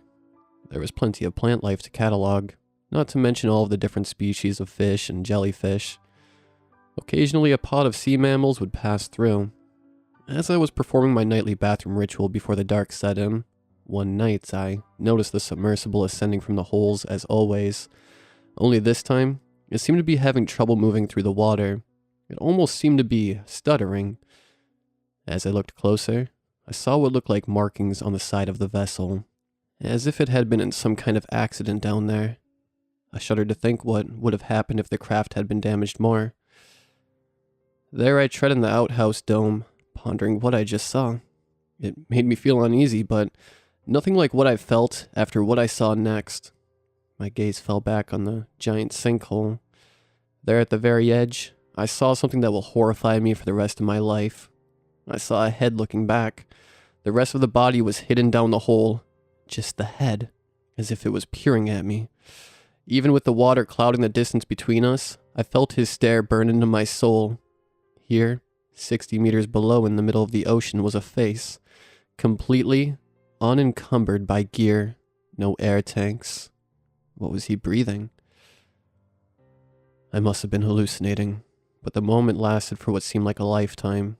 Up until then, it was the longest moment of my life. His eyes locked on mine, just his head. As it got darker, I came out of my confused trance. I made a mad dash for the moon pool. I didn't dare look back. I leapt out of the moon pool and into the decompression chamber. I was terrified. I stared at the moon pool through the window, half expecting the head to emerge from the water. How could a man have been in the hole? He would have had to have held his breath for at least 5 minutes, as I hadn't seen anyone else as I swam to the dome. Although with training, a human being can hold their breath that long. Something was just off. I had goosebumps all over my body. I had heard of pressurized air playing tricks on people's minds. Perhaps I had nitrogen narcosis. I quickly went in and told the others. Elevated levels of nitrogen affect us all in different ways, said Manon as she examined me. It is possible that you hallucinated. I must have, I said.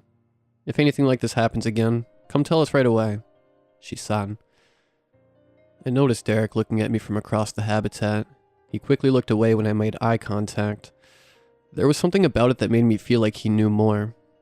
I decided to sleep it off, but had wild dreams about what I saw. I woke in a cold sweat. I felt more exhausted than before. The crew, for the most part, hadn't noticed that I was a little off. All except Derek. He approached me that night. You must be feeling a little rattled, he said. I was good friends with Javier. When he died, I sort of lost it a little bit. I couldn't sleep or eat. I even saw things too. He became very serious. This place is dangerous. More so than the others understand, said Derek. He brought me over a laptop and opened up a folder with images. He then brought up a picture of the crew all happily posing. There they all were. Doug, Manon, Derek, and Bertram. Then my eyes came to the rest of the fifth person, and when they did, electricity ran through my body all at once as horror welled up from the depths of my soul into my throat. There stood the very same face that had stared at me from the hole, and all at once, I knew who that was, what Derek had seen, and what it meant. I could barely speak. I just muttered, "That was the man I saw," I said. We have to tell the others. They are not going to believe it, or like it, he said. We headed into the common room where the others were gathered. Derek led, bluntly, in a dire tone. We both saw Javier, alive in the water, he said.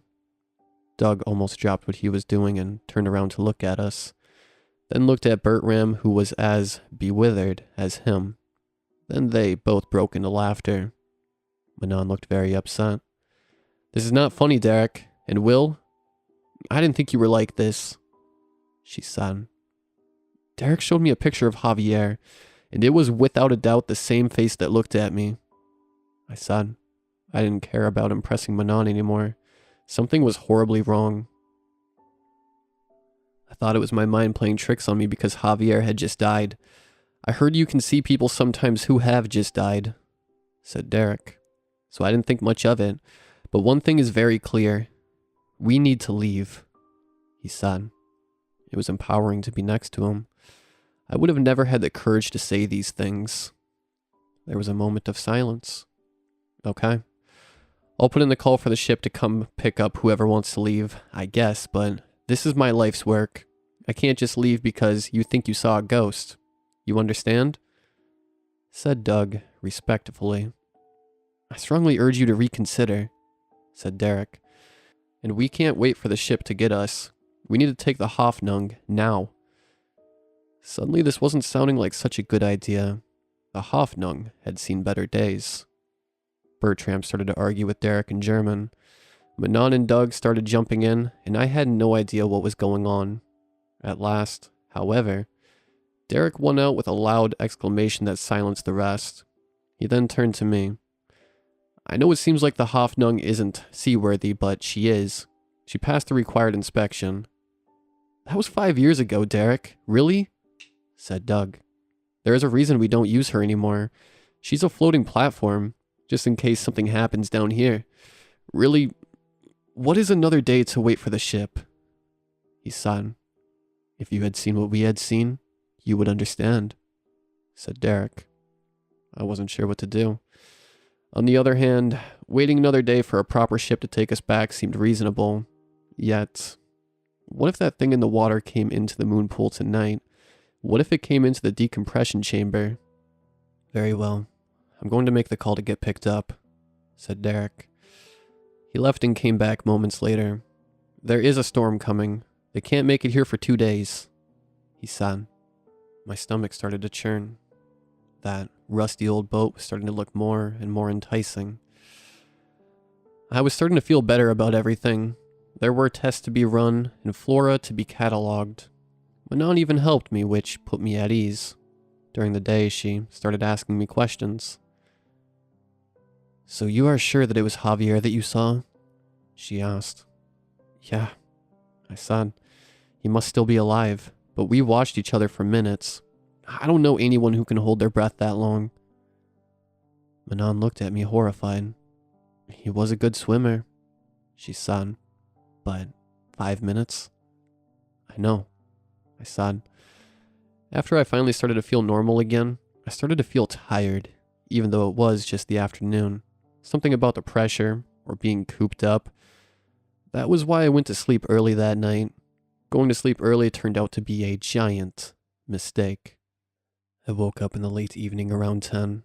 I had to go to the bathroom something fierce. I instinctively went over to the decompression chamber. When I entered the moon pool, for the first time, I saw pitch black water. I stood there watching it ripple. Beyond was just the murky black depths.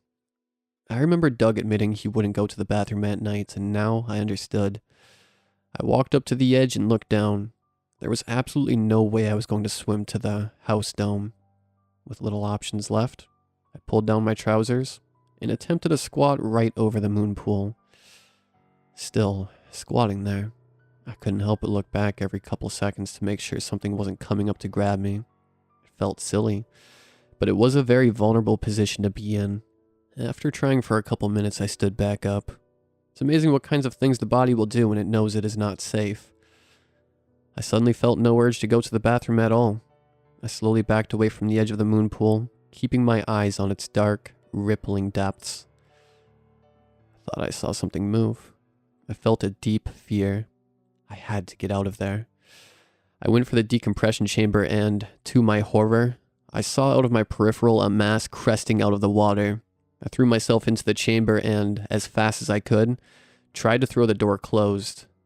A monstrous, dark, grayish-green tentacle moved with startling speed, and just as I was shutting the door, wrapped around my leg, sinking several spines into me. I cried with pain as the creature began to drag me out of the chamber. I slammed the door on the tentacle, but it was thick and strong and continued to drag me. A second tentacle, just like the first, was starting to crest out of the moon pool. Just then I looked up. It was the same sheet metal panel that had grazed me when I first walked in. I ripped it off the wall with surprising ease. With all my might, for my life, I cleaved the tentacle. It didn't sever, but I cut it deeply, and it released me. Before the second tentacle could reach the chamber, I slammed the door with all my might. I looked at the tentacles, prodding and probing the sealed door. It was absolutely horrifying. I knew that they had every intent on dragging me down into the depths. They were terrifying, like a giant octopus with spiny thorns attached to hook its prey. After what seemed like hours, the decompression finished. I had already been screaming and the others had gathered at the door. I exited the chamber and turned to the others. We have to get the hell out of here. Now. I screamed. Calm down, said Manon.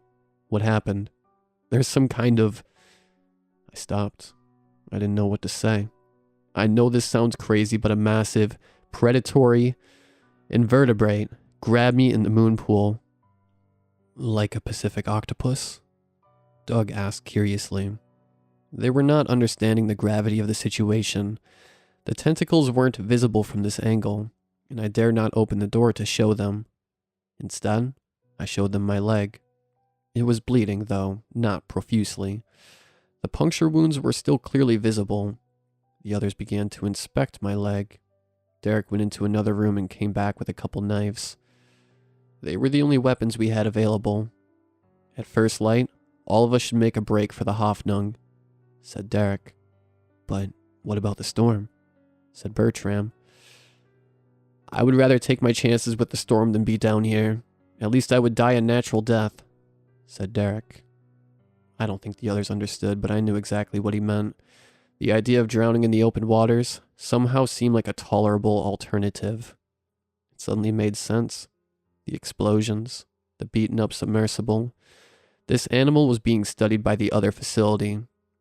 One thing is certain, said Derek. The creature only seems to be around at night, and we seem to be safe in here. I'm swimming for the Hoffnung in the morning. I strongly urge the rest of you to do the same. I nodded. The others looked among themselves, not knowing what to think. We all went to our bunks and tried to sleep.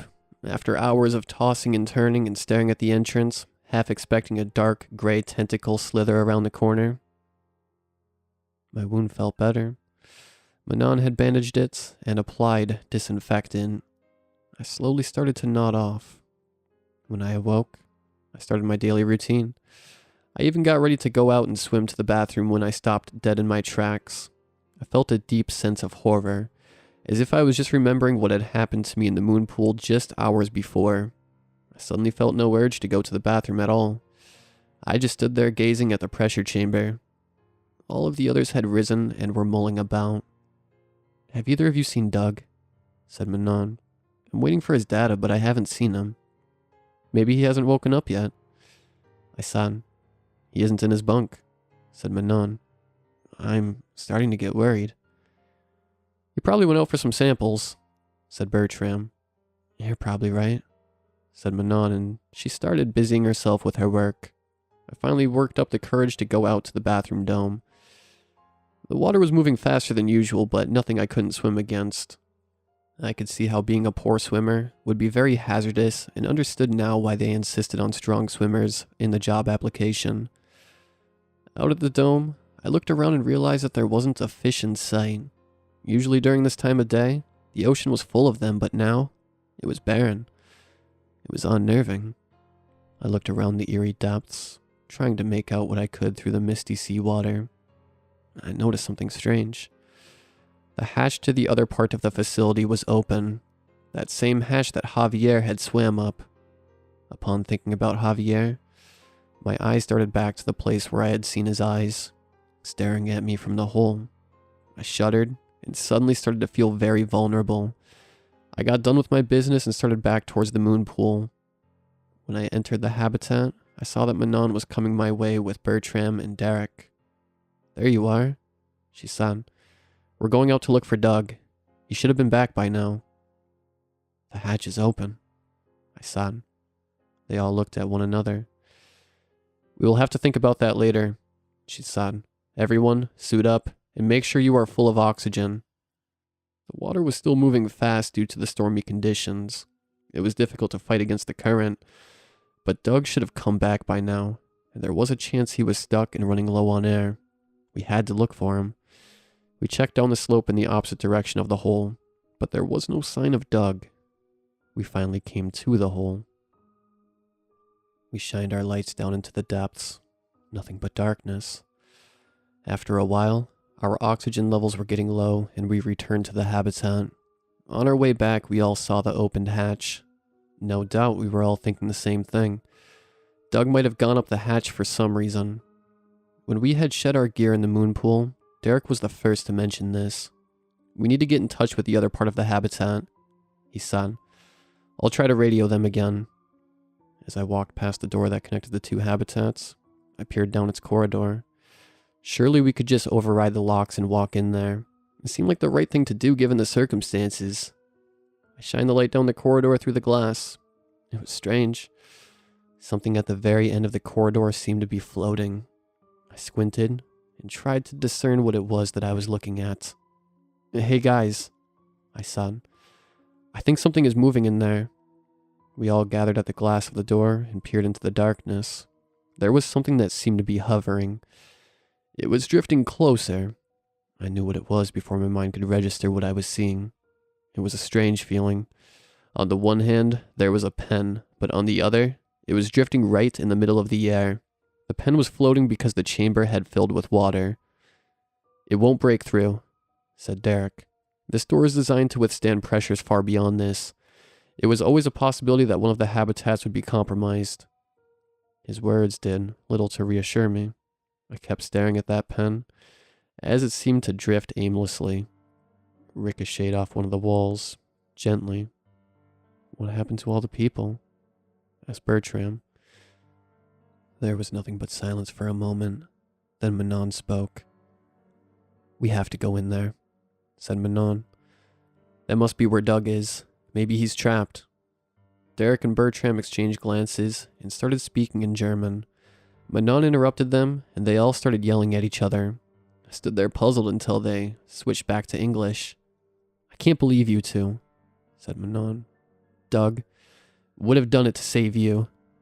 Doug is dead, said Derek. Or worse. What do you mean, or worse? Said Manon. He has been out of air for a while now, and we all know it, said Derek. Bertram and I are going for the Hoffnung. We aren't waiting for the ship. Bertram stood there looking as guilty as he was terrified. Finally, they were starting to understand. We had to get the hell out of there. I opened my mouth to agree adamantly, but Manon spoke first. I'm going over there, she said defiantly. She looked at me and waited for me to speak. Okay, I said. I'll go with you to look for Doug. This is crazy, said Derek. I don't want to be on that sinking boat in a storm any minute longer than I have to. We can't wait for you. 1 hour, said Manon. That is all we need. Derek and Bertram started arguing in German again. We will wait 1 hour, said Bertram. Then we will head to the surface together. Suiting up went fast.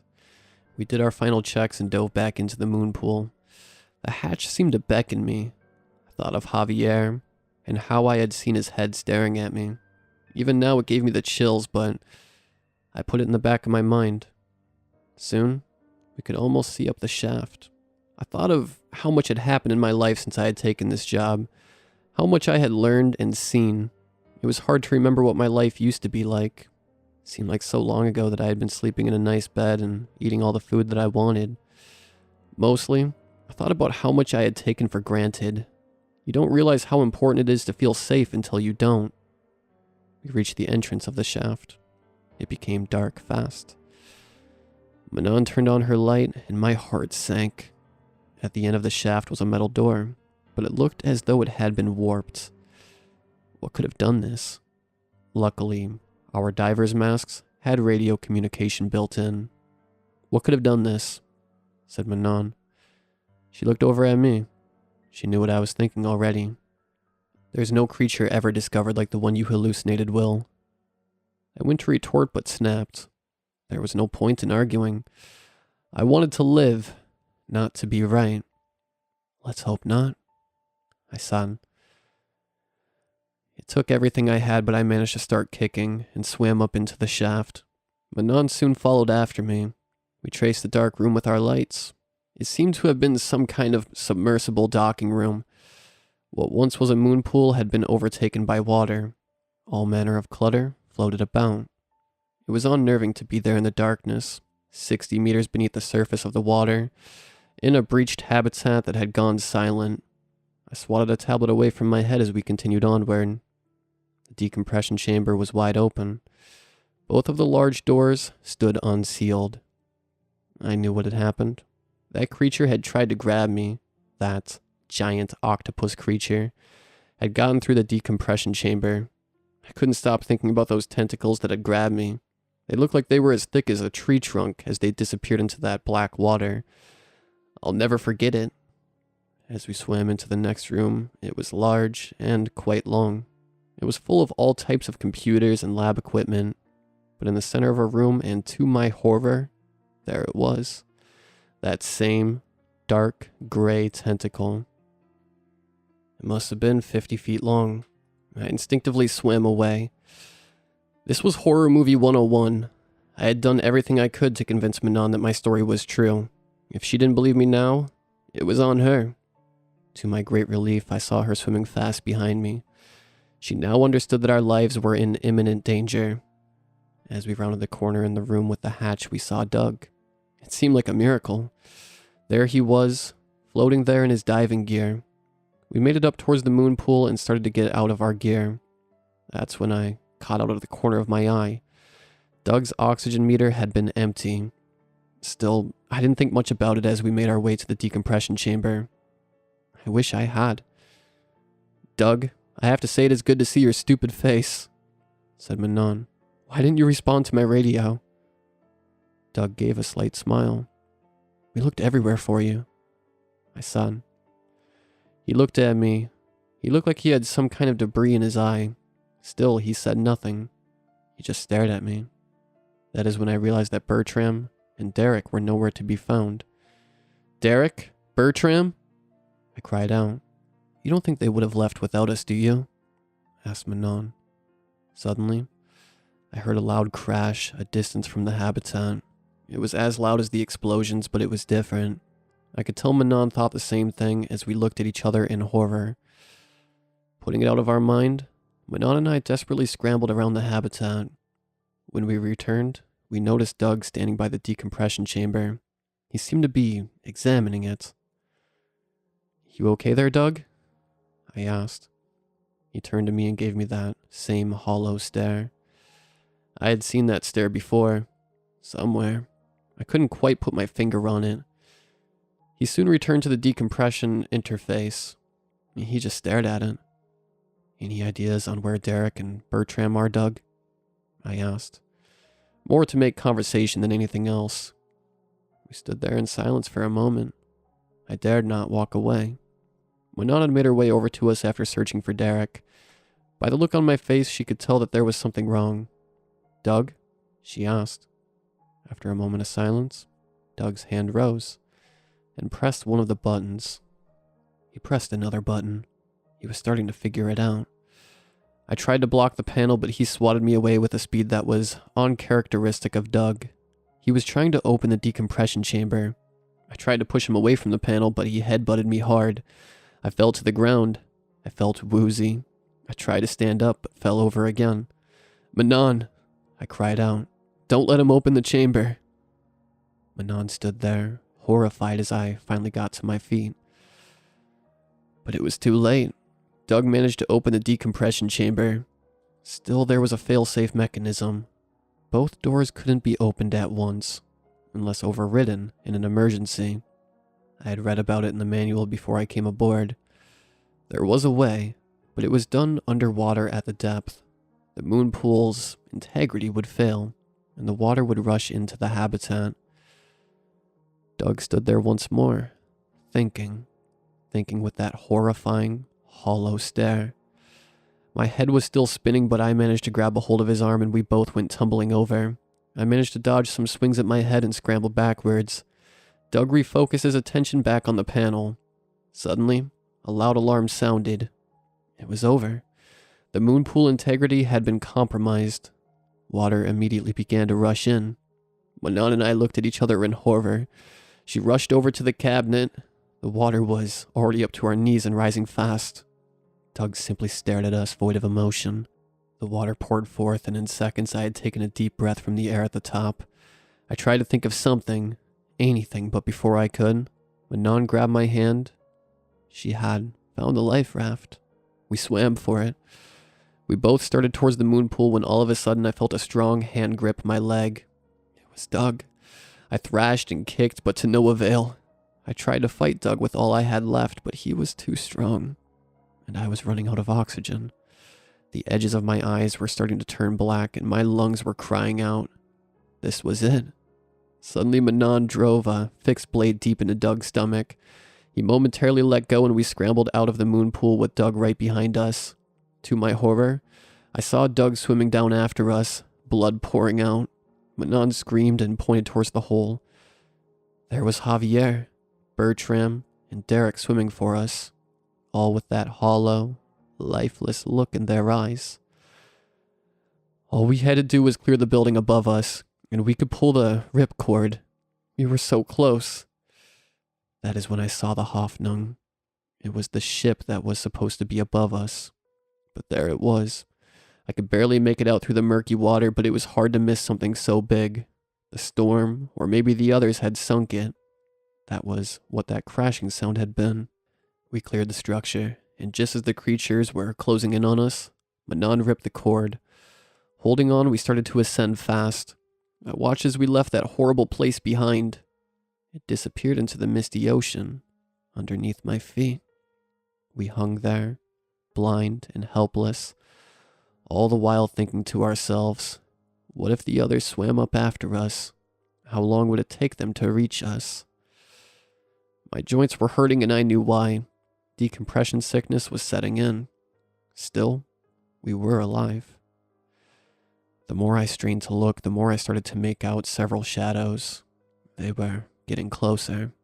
I could start to make out the human bodies now. They were no more than several meters away, swimming for us. My joints were in agony and I felt so tired. I needed to sleep. Still, the sight of the surface so close. Its glimmering majesty, just a little further. We broke the surface, gasping for air. The life raft was so close. We scrambled into it as I felt that fear of having my last leg grabbed. But it wasn't. We had made it. We quickly looked over the side. A chill ran down my spine as I saw, right beneath the surface, the faces of Javier, Derek, Doug, and Bertram, all of their eyes fixed on us. There they remained as if unable to break the surface. Doug was still bleeding profusely from his stomach and a cloud of red was gathering. We collapsed in the bed of the life raft, exhausted. We had made it. We could feel their hands scratching at us through the raft. It was unnerving, but the raft seemed to be holding. The sun was setting, and the sky was a beautiful pink color.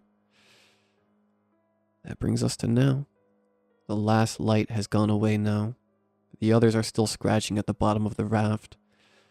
The sun is no longer holding it at bay. The creature will surely come for us tonight.